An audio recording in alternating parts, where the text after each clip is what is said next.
2026-cı il şərq təqviminə görə at ili kimi daxil olur. Lakin bu il adi at ili deyil. Astroloji və simvolik şərhlərdə 2026 odlu at ili, yəni od atı kimi təqdim edilir. Bu anlayış 60 illik dövrün nadir kombinasiyalarından biridir və tarixən belə illər sürətli proseslər, kəskin dönüşlər və böyük qərarlarla yadda qalıb. Nadir at ili dövrü ilə paralel olaraq elə Azərbaycanın milli sərvəti olan Qarabağ atları da öz tarixi şöhrətinin qayıdış dövrünü yaşayır. Dünyada nadir növ, Asiya və Qafqaz bölgəsində qədim at cinsləri hesab olunan Qarabağ atları uzun illər Qarabağ xanlarının təsərrüfatlarında saxlanılıb. SSR dövründə isə 1948-ci ildə yaradılan Ağdam Atçılıq Zavodunun mütəxəssisləri Ağdam, Şuşa, Xocavənd, Bərdə, Yevlax, Tovuz rayonlarını gəzərək bu cins atların xarakterik əlamətlərini özündə saxlamış, 60 baş Qarabağ atı, o cümlədən 59 baş madyan və 1 baş ayğır seçib Ağdama gətirib. Beləliklə də Atçılıq Zavodunun əsası qoyulub. Amma 1991-1992-ci illərdə ermənilər dəfələrlə Ağdam Atçılıq Zavoduna hücumlar edib atları ələ keçirməyə çalışıblar. Ermənilərin fikri Qarabağ atlarını da girov götürmək olub. Amma buna nail ola bilməyiblər. Atlar bir gecənin içində Ağdamın işğal olunmamış ərazilərindən birində quşçuluq fermasına, daha sonra isə sırayla Yevlax və Goranboy aparılıb. Ümumili lider Heydər Əliyevin göstərişi ilə Qarabağ atlarının saxlanılması üçün xüsusi şərait yaradılıb. Qarabağ atlarını mən ermənilərdən çox cəsarətlə aldım. O zaman aldım ki, 92-ci ilin fevral ayının 26-sı idi. 366-cı halayın gücü ilə Xocalıya hücum elədilər.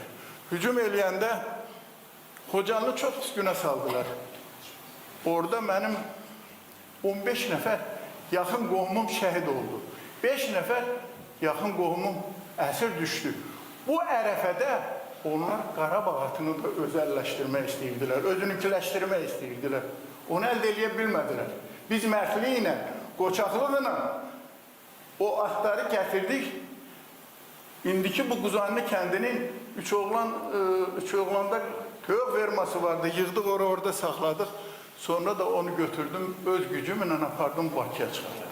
Daha sonralar milli irsimizin rəmzi hesab edilən Qarabağ atları bütün dünyanın diqqət mərkəzinə çevrildi. İngiltərədə hər il keçirilən çövkən yarışlarında Qarabağ atları xüsusi olaraq seçilirdi. Hətta 3 dekabr 2013-cü il tarixində UNESCO-nun qeyri-maddi mədəni irsin qorunması üzrə Hökumətlərarası Komitəsinin Bakıda keçirilən 8-ci sessiyasında Qarabağ atüstü oyun ənəlsi çövkən UNESCO-nun qeyri-maddi mədəni irs üzrə reprezentativ siyahısına daxil edilib. Eyni şəkildə 2016-cı ildə Londonda keçmiş İngiltərə kraliçası 2. Elizabetin 90 illik yubileyi şərəfinə keçirilən tədbirdə Qarabağ atlarını nümayiş etdirdiyi möhtəşəm şou Böyük Britaniyanın kütləvi informasiya vasitələrini bir müddət ələ keçirib. Məşhur The Times qəzetinin 12 may tarixli nömrəsinin bir səhifəsi Qarabağ atlarına həsr edilib.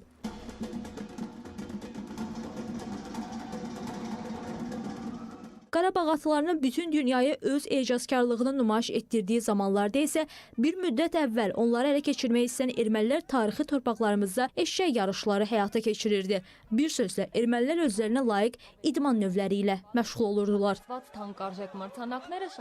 Ötən illər ərzində də Qarabağ atı cinsinin damazlıq özəyinin qorunması və inkişaf etdirilməsi, bu sahədə seleksiya damazlıq işlərinin elmi əsaslarla aparılması davam etdirilib.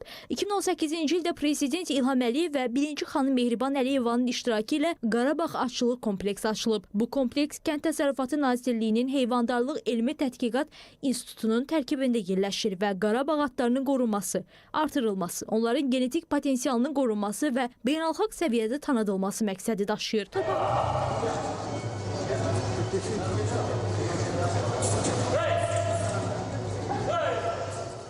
Torpaqlarımız işğaldan tam azad edildikdən sonra isə Qarabağ atlarının öz tarixi torpaqlarına transfer olunması üçün işlərə başlanılıb. Hazırda Ağdamda Qarabağ atları üçün xüsusi kompleks tikilir və yeni yaşayış komplekslərinin açılışı ilə paralel olaraq atların orada təşkili nəzərdə tutulur. Bizim də Eyvazxan Bəlidə də gözəl bir mərkəz yaradacaq. Sağ ol, bilirəm. Yəni, atın əsl vətəni oradır da bilirsin. Oradır. Amma İnanın ki, o nəslin korlanmasının qarşısını alan birinci növbədə Ulu Öndərimiz Heydər Əliyev oldu. Amma siz o vaxt çıxarmasaydınız, vaxtları onlar batacaq. Erməni sevinəcəkdi, dəyəcəkdi Qarabağda bizim, belə Qarabağ atlarıdır, öpürəm sizi.